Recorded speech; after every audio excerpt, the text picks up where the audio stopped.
Salam sejahtera dan selamat petang. Nama saya Winnie Eng. Berita utama hari ini ialah calon SPM bukan Bumiputera tidak diterima dalam Universiti Awam.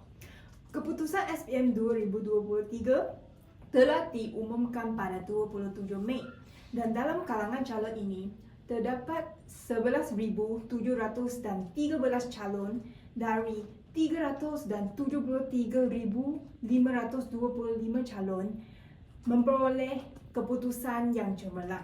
Tetapi dalam kalangan calon ini terdapat 18% calon bukan Bumiputera diterima dalam Universiti Awam sahaja.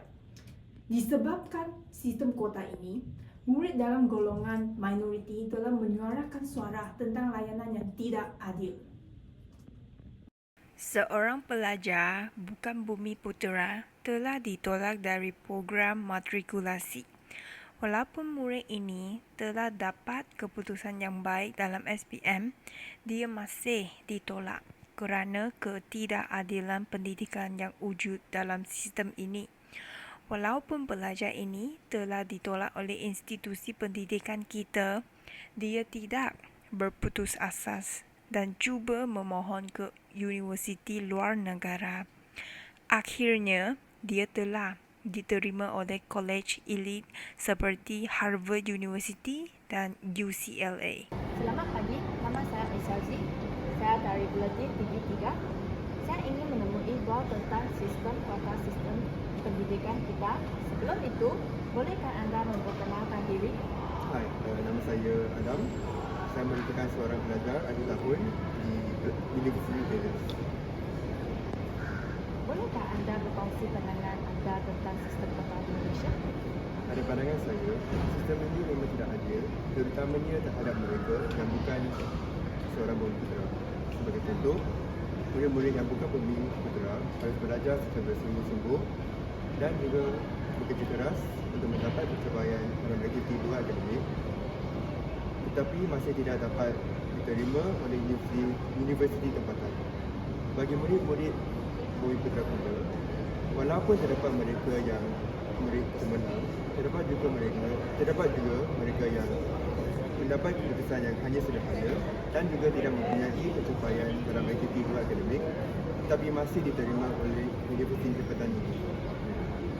Hal ini memang tidak adil kerana universiti ini hanya hendak memenuhi kuota yang telah ditetapkan di Malaysia dan telah menolak semua murid-murid yang tidak Bumiputera untuk tujuan tersebut. Baiklah, terima kasih atas pandangan anda. Selamat pagi, nama saya Aisyah.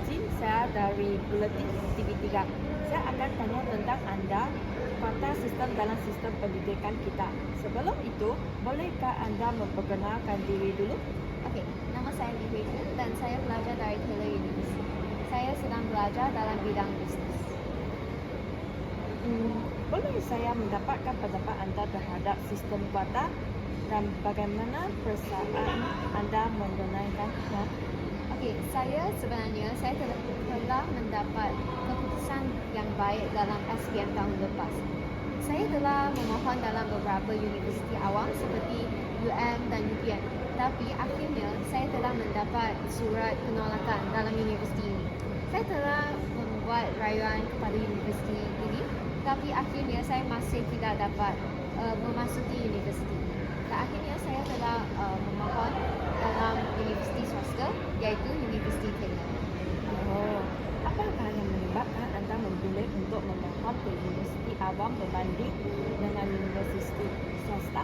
Okey, dalam universiti awam terdapat beberapa kursus yang hanya kursus ini boleh didapati dalam universiti awam sahaja. Selain itu,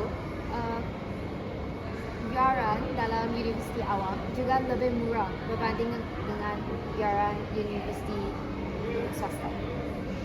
Ya. Adakah anda rasa kerajaan patut menguasai sistem kuota ini? Pada pendapat saya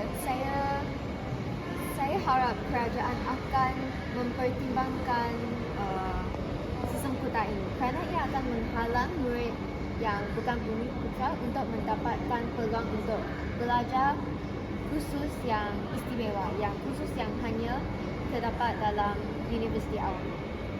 Ya. Terima kasih atas pendengaran anda. Seterusnya, kita akan menemui buah seorang pelajar Bumi Putera untuk mendapat pendapat mereka tentang isu ini.